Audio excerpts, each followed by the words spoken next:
É provavelmente muito confuso uma coisa como o preço das ações.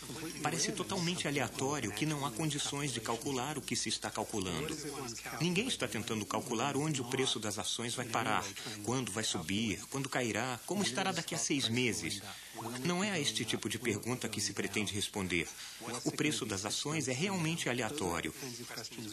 O que podemos tentar calcular, o que tentamos responder, é a probabilidade de que ele irá subir. Qual é a probabilidade de que ele vá dobrar de preço em 6 meses?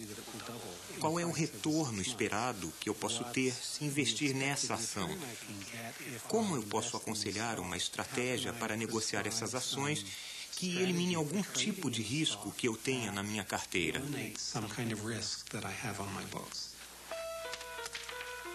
Como um apostador na mesa do jogo de dados, o truque é predizer o imprevisível.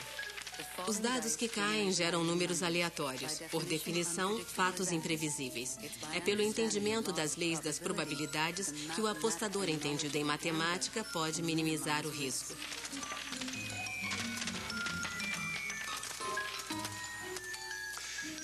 Também são as ferramentas matemáticas poderosas que tornam possível para os cientistas ter um entendimento profundo dos mecanismos do universo.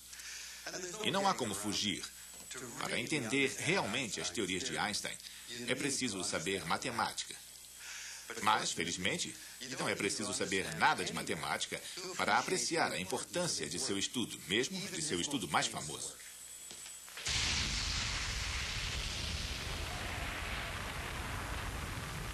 Um estudo que talvez o tenha rotulado injustamente como o pai da bomba atômica, coisa em que ele jamais trabalhou.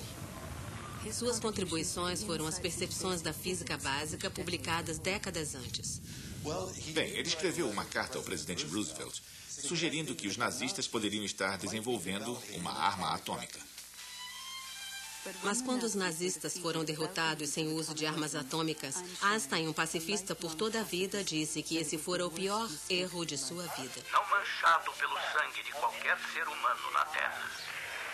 Sua teoria da relatividade especial jamais teve o objetivo de criar armas. Ele estava tentando resolver um problema de luz e movimento.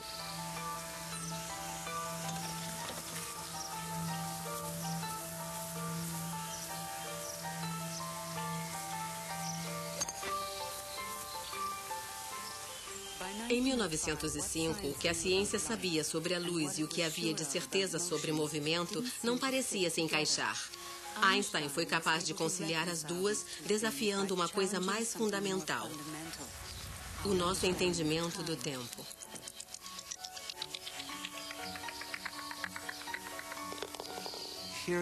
Aqui, de novo, nos estudos sobre a relatividade especial, Einstein pega um assunto com o qual outras pessoas estão preocupadas, em que outras pessoas estão trabalhando, e faz uma coisa muito simples, virando-a de cabeça para baixo.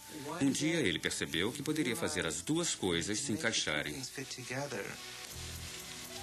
Através dos anos, foram feitas muitas tentativas para explicar a luz, o movimento e a relatividade a quem tem problemas com a matemática. Algumas delas parecem muito estranhas. Parece uma sala de estar comum, não é?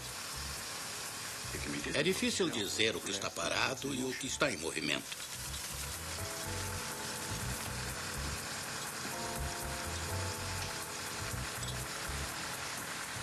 A sala, que há um instante parecia parada, agora parece estar em movimento, relativamente ao chão.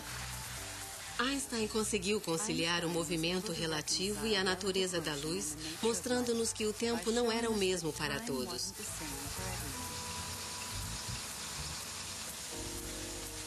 O paradoxo das gêmeas era mais um jeito, sem matemática, de tentar explicar a nova ideia radical de que o tempo fluía de modo diferente para observadores que viajassem em velocidades diferentes relativas um ao outro. Imagine uma astronauta que, deixando a irmã gêmea na Terra, viaje pelo espaço quase à velocidade da luz. Se ela olhar o relógio, verá o tempo passando como deveria.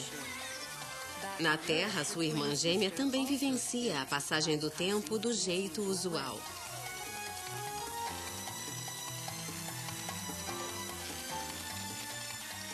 Ela envelhece enquanto a irmã viaja pelo espaço interestelar.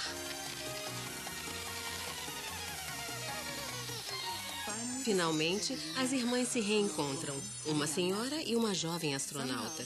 De alguma forma, o fluxo de tempo foi diferente para cada uma delas.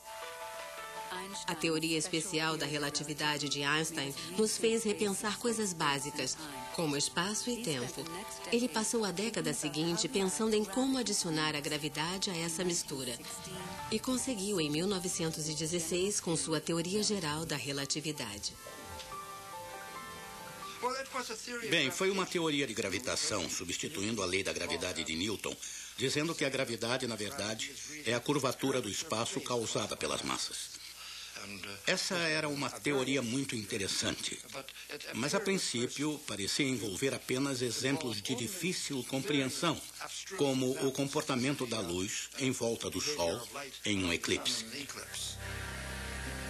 De novo, as pessoas procuravam um jeito simples de explicar o que Einstein estava dizendo.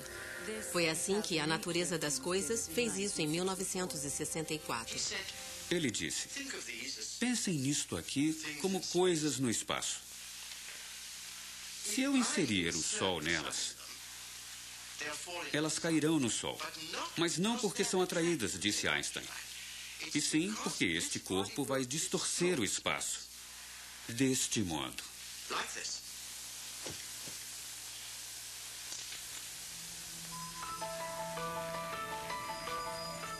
Em 29 de maio de 1919, uma experiência fundamental iria provar que Einstein estava certo. Medidas tiradas durante um eclipse mostraram que, como previa a teoria, a massa do Sol desviou a luz de uma estrela transitória. Essa prova, aparentemente espetacular, ganhou as manchetes mundo afora e fez o público acreditar em Einstein. Era uma teoria assombrosa, mas que parecia não ter consequências muito práticas. E não teve, até poucos anos atrás. Desde então, ela virou parte da vida moderna. Mas quem iria adivinhar que essas teorias ajudariam a nos localizar no globo e até prever o clima sempre mutante? Os nossos ancestrais, há muito tempo, desenvolveram meios para navegar de um lugar para outro. Desde os tempos antigos, calcular a nossa localização requeria medidas que usavam corpos celestes, como o Sol e as estrelas.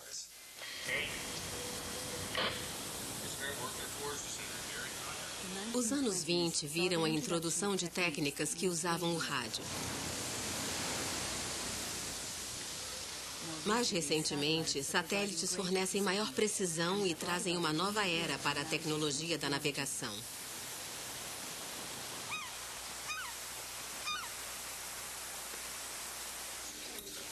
Hoje, medindo a sua distância com relação a apenas alguns de seus 24 satélites, o Sistema de Posicionamento Global, GPS, permite que nos localizemos com uma precisão sem precedentes.